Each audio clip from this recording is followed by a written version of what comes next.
grazas, Pilar, por a presentación. Eu estou realmente grato de estar aquí con todas e con todos vós, e ademais creo que estou cumprindo un compromiso do Bloque Nacionalista Galego, que é, na medida do posible, dar conta do traballo realizado e escoitar tamén aquilo que teñades que propor ou que suxerir á hora de desenvolver a representación galega en Madrid, porque efectivamente é exactamente iso que é o Bloque Nacionalista Galego. Xa foi dito moi ben, temos 40 e pico representantes, eliximos 23 diputados e diputadas, e a pregunta é por que a hora de defender os intereses da Galiza só aparece o BNG? Por que quen ten 13 diputados ou quen ten 7 diputados e diputadas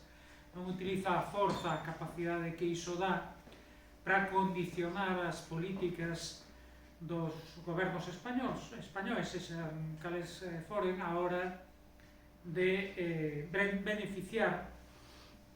os galegos e galegas, a hora de sacar adiante aquelas cuestións no ámbito das infraestructuras, dos servizos, das políticas sociais que fagan que mellore a calidade de vida e benestar de todos os galegos e galegas. A resposta xa sabemos,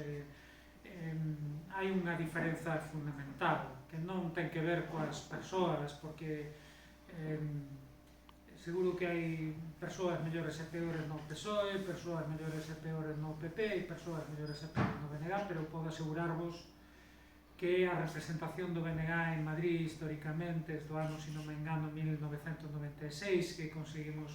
por primeira vez representación, sempre fixo exactamente o mesmo. A diferenza é que non somos unha forza política que só nos debemos aos galegos e galegas, e os outros,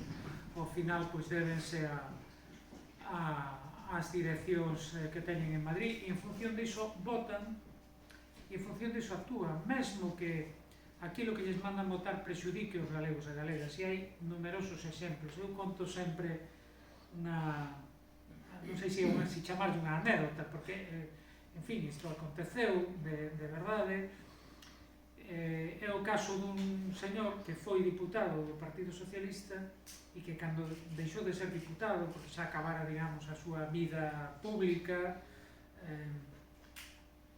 día fixeron unha entrevista e confesou con naturalidade isto, non? Este é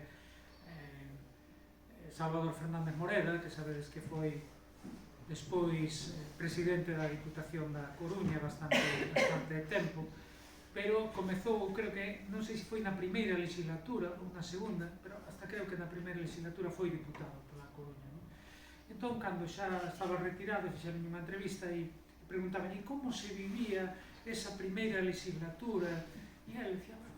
certo que íamos ali con moitísimo entusiasmo, con moitas ganas de facer cousas, de transformar, pero claro, de seguida batemos coa realidade. Eu, por exemplo, lembro que a primeira iniciativa que fixen era para favorecer a Astano de Ferrol, que hoxe é Navantia, que daquela era Astano, era para impulsar a construcción naval en Astano, en Ferrol.